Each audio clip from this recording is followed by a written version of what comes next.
You have to make a decision that I will learn from this thing. I've resolved in my spirit that every experience is my education. So the good experiences and the bad experiences, I'm going to learn from that, and I'm going to discover the opportunity for me to grow and for me to get better. I'm telling you, I've already made up my mind that I know I will fall down. I know that I will stumble, but I already see myself getting back up. Therefore, I'm never down. I'm either up or getting back up. I'm going to learn. Sooner or later, you're going to end up with just you and God and your dream and your pain, and you're going to be the one that's going to have to decide if you're going to go through or if you're going to give up. You got to go through some things in order for you to get faith. You've got to have some life experiences under your belt so you can talk about how strong your faith is. Because if your faith has never been tested, you can't brag on how strong it is.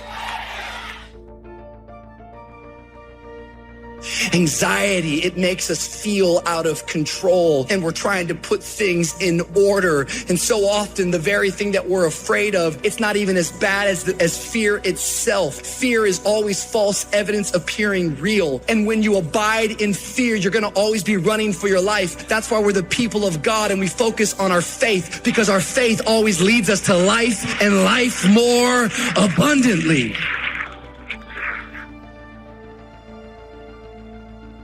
Somebody needs to know today you're going to make it. Somebody needs to know today you're doing all right.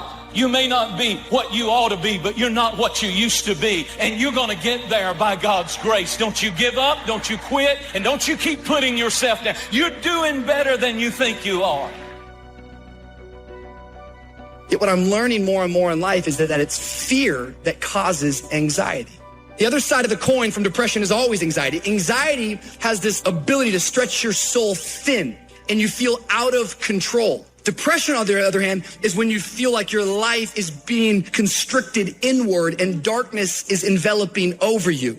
Typically, if you have any level of anxiety, depression will follow. If you have depression, anxiety is right around the corner. Having anxiety and depression is like being scared and tired at the same time. It's the fear of failure, but no urge to be productive. It's wanting friends, but hate socializing. It's wanting to be alone, but not wanting to be lonely. It's feeling everything at once, then feeling paralyzing numb.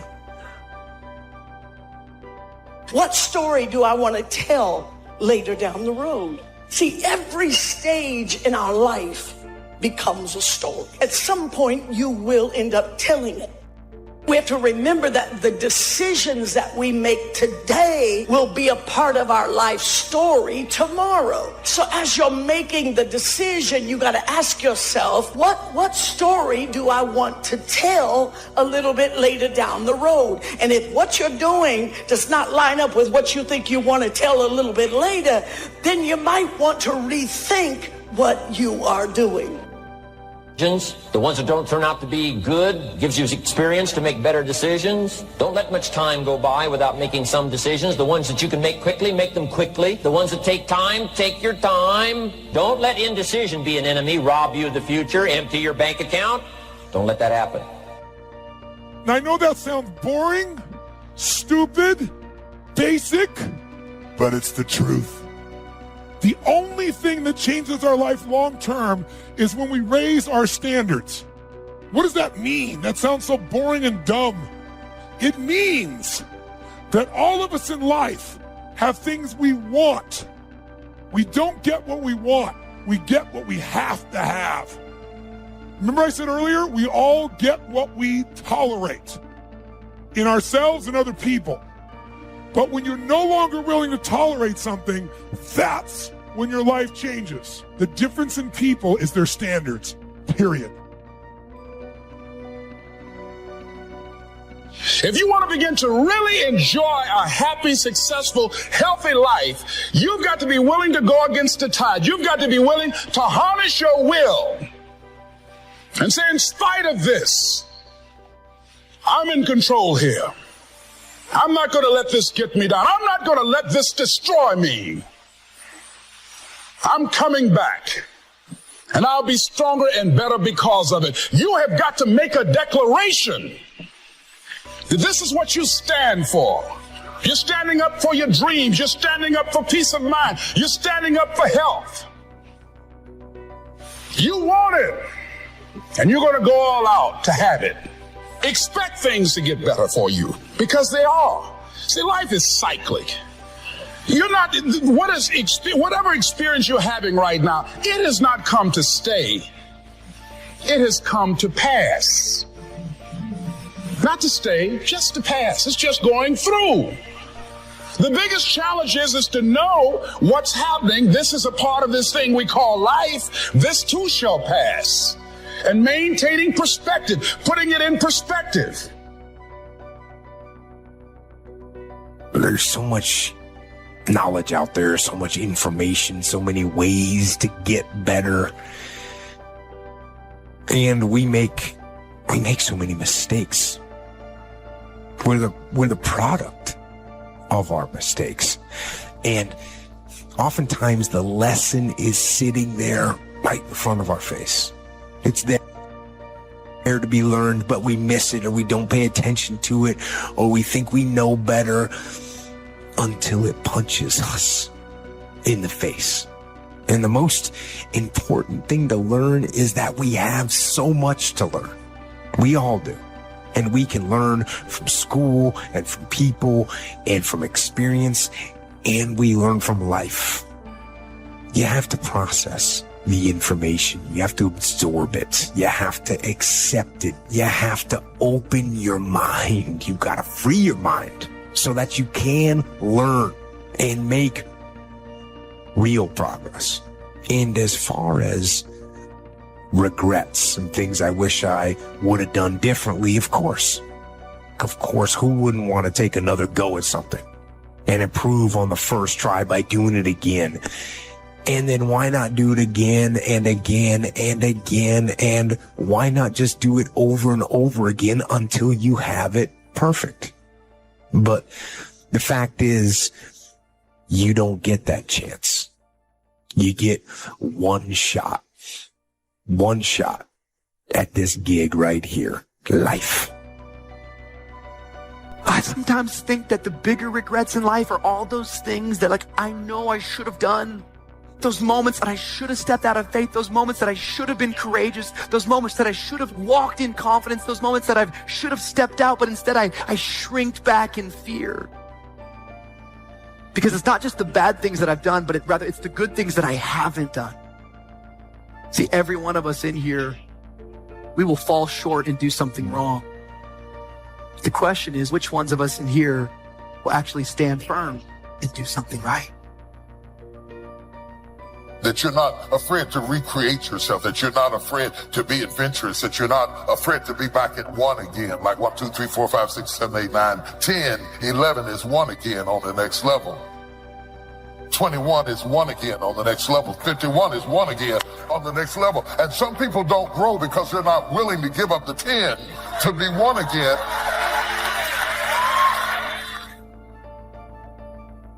The depth of your past is an indication of the height of your future. When construction workers are going to build a big skyscraper, they first have to dig down deep and lay a foundation. The taller the building, the deeper the foundation. You may have gone through or be in an unfair situation. Friend betrayed you, lost a loved one. Be easy to settle there and get discouraged. You may be low right now, but God's getting you in position to rise higher.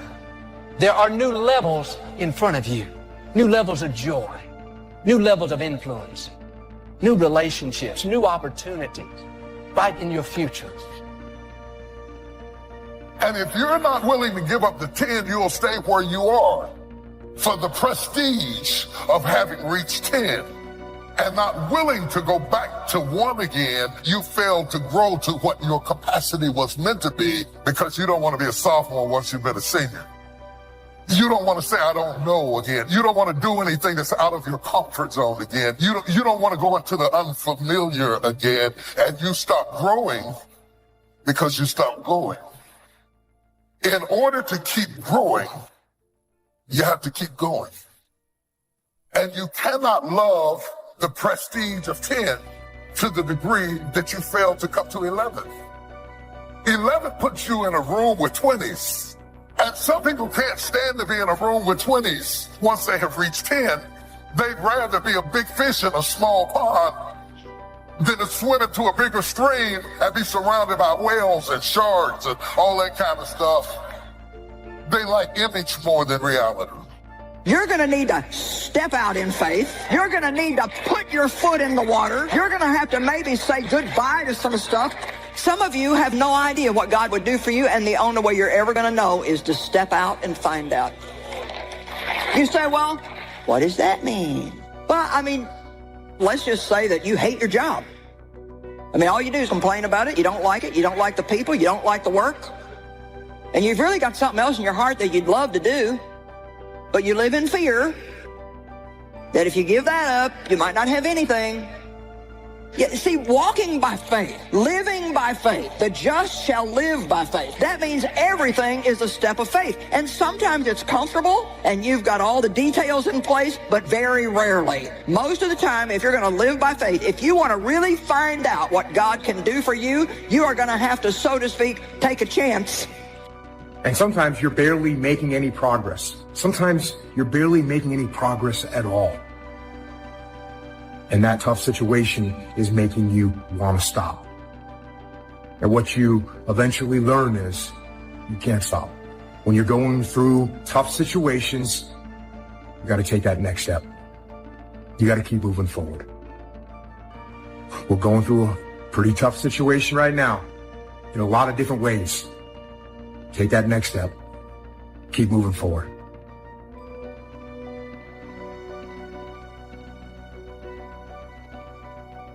Because we get so distracted with stuff that we're never going to be remembered for. Stuff that we're never going to actually be celebrated for. The truth is that we want to come to the end of our life and we want to be able to declare no regrets. Yet what psychologists would tell us and what they would show us is that regret is probably the most common negative emotion that people experience. The moment you can say, if only, is the moment you step into regret. You ever found yourself doing this? If only I'd gotten that job. If only I hadn't gotten hurt. If only I'd gone to that school. If only I would have gotten that job. If only I would have married her. If only I wouldn't have married him. And we spend so much time trying to rewrite history that we never actually focus on the cards that we are dealt. So often it can be so counterproductive. Life is going to always have moments that there's opportunities for regret. And the feeling of regret is not the worst part. It's really what's the next thing you think about after you experience regret. Because regret will come. The question is, what do you do after that moment of regret? Because it really only becomes toxic when regret becomes habitual. See, I think what makes you and I different as human beings is that we have the ability to respond. You would call that responsibility.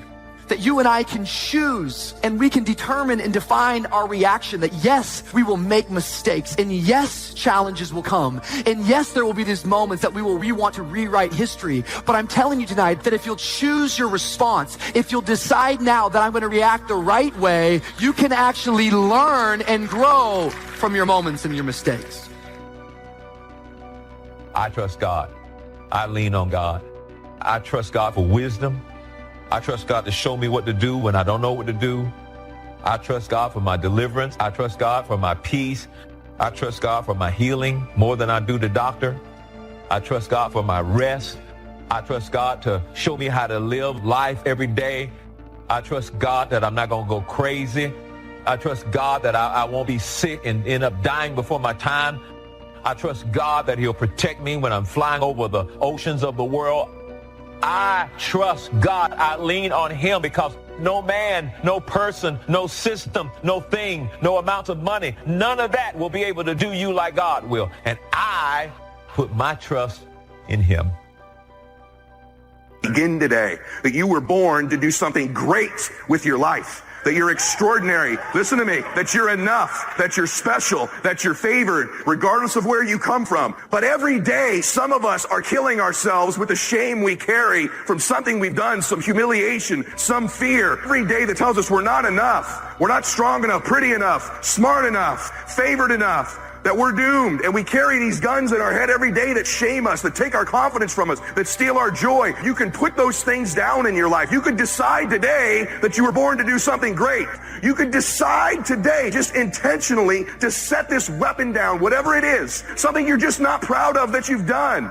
Set it down. Stop using it as a weapon against yourself and realize that happened for you and not to you. Life is a menu. Whoever and whatever you order for your life is what's going to be delivered to the table. Who do I want and what do I want for my day? Most of us could find ourselves doing things because we have a guilty conscience. I've learned to compartmentalize. I've learned to take control of my minute, my hour, my day, my week, my month, and my year. How can you have control? You have control. If you already know what he's going to do to your day from that text message or that phone call, why don't you block? Why are you giving this person emotional access to you? Why are you continuing to call him or her back? Do you have validation issues where you need the validation of all of these people around you? You got to be busy. You got to be in the mix. It makes you feel accepted. Because you're the loudest person in the club doesn't mean that you're really having fun. Because you're pulling up in the nicest car doesn't mean you actually have gas money.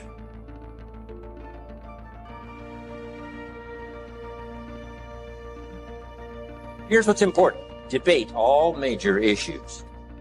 Some issues are, sort of obvious. Say, well, I can see the positive side of that right away. But some need discussion. Now, here's what's valuable, to discuss some things with someone else. Debate back and forth. So here's what's important, is to debate the major life issues. In good health today, the great debate is on, which has given us advances we've never had before. So here's what you must be, though, in the debate. A good student.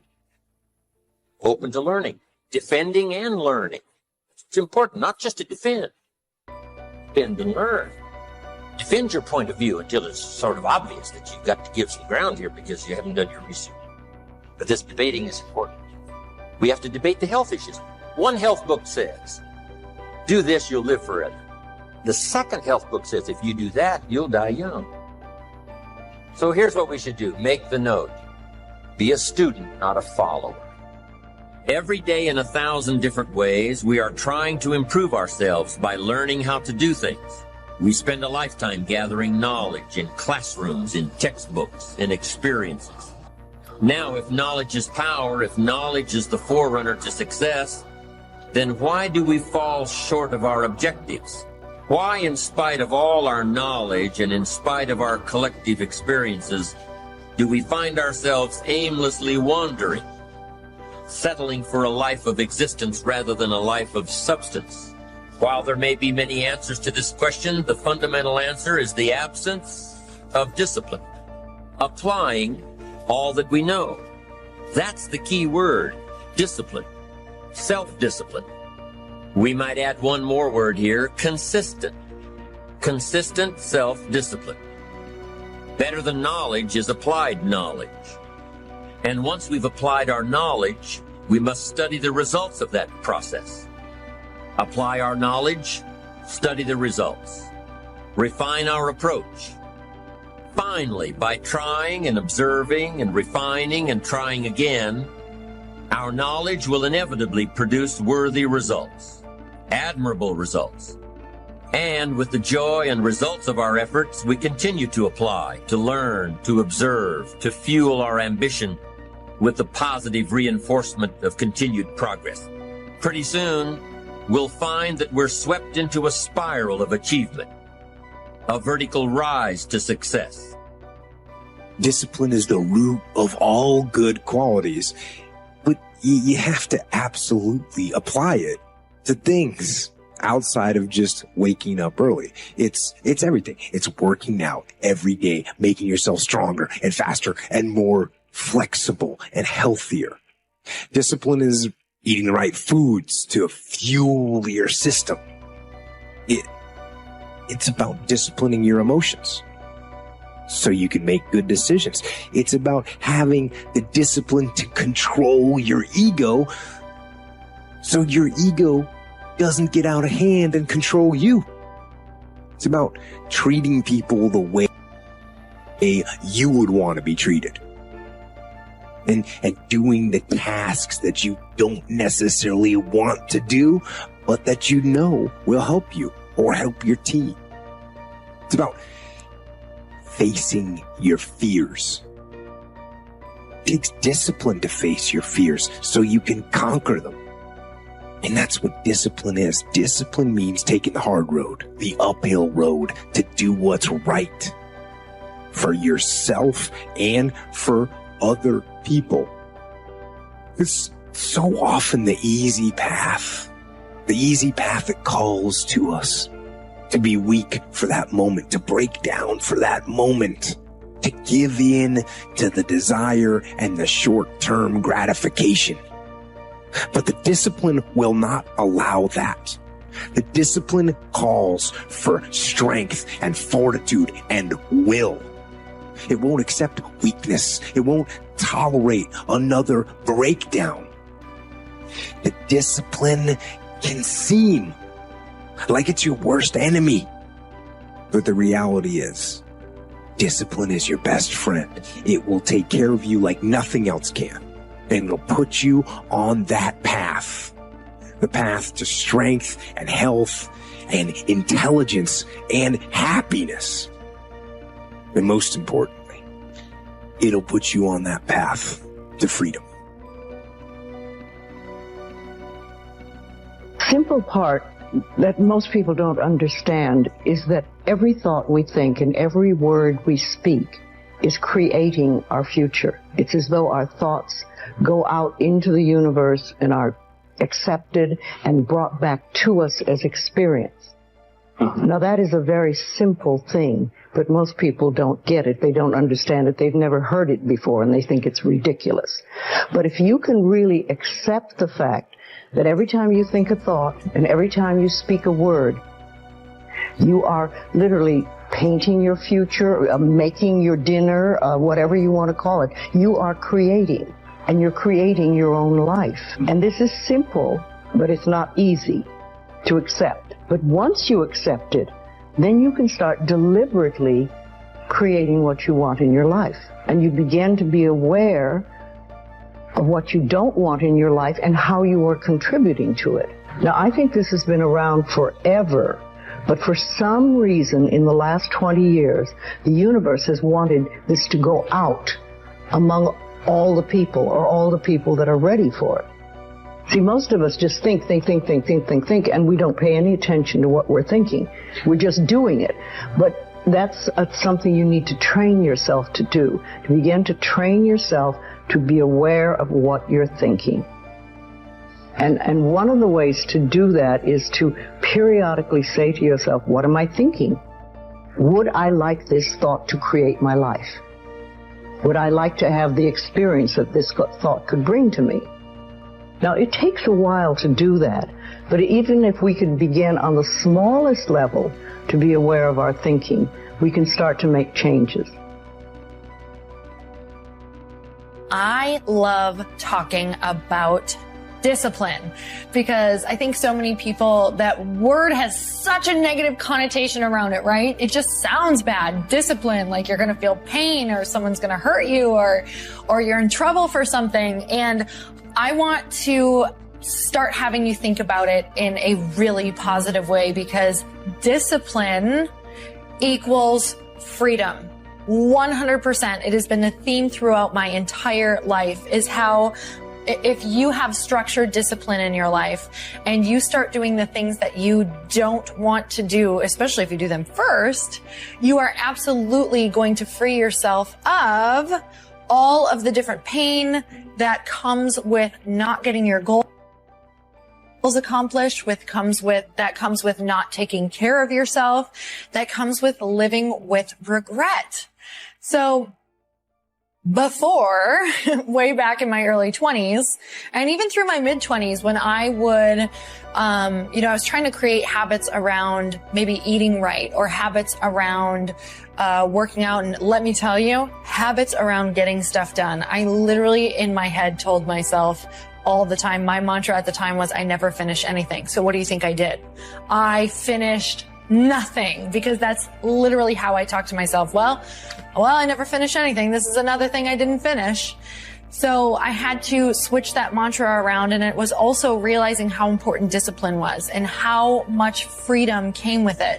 And I spent a lot of time living in agony in my head, and I was tired all the time because I spent more of my time in my brain thinking about what I didn't do and arguing with myself all day long. Am I going to go to the gym? I don't want to go to the gym. You should go to the gym. Why aren't you going to the gym? You know you need to go to the gym. You're never going to get to your goals. It's like I was drained just because of the conversations I was having with myself. If I would have just gotten disciplined, committed to a time, or knew I was going, I could have focused on all of the other good things that were happening in my life and just knew this is what I'm doing.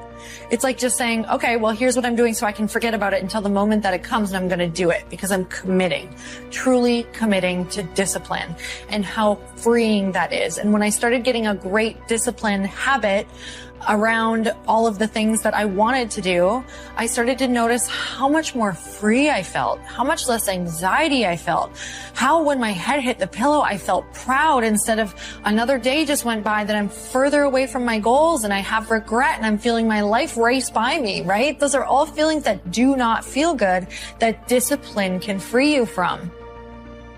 Do you plan your day much, or your time generally? Does this lead to higher productivity? Yes, I plan my day obsessively. My calendar is always absolutely weeks in advance, and I plan in the morning, especially when I'm on top of things.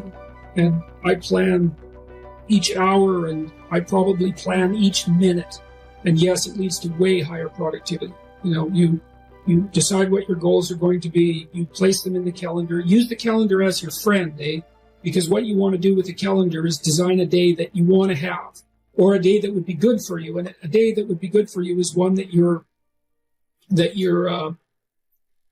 you end the day, you feel that you've moved yourself ahead towards your valued goals, and that you've kept chaos under control. And that enables you to sleep soundly and with a good conscience, and to know that the next day is going to be at least not worse than that day. Planning is unbelievably useful. And again, I don't want to sound like a broken record with regards to the future authoring program, but it really is useful. You need to figure out what it is that you're aiming at and why, and then you need to figure out how you're going to break that down over the months and the weeks and the days. But I would approach your calendar like it's your best friend. You think, okay, I'm going to design a week, man, that I really want to have. And that means you can schedule in leisure and all the things that you want to do, which you absolutely should do.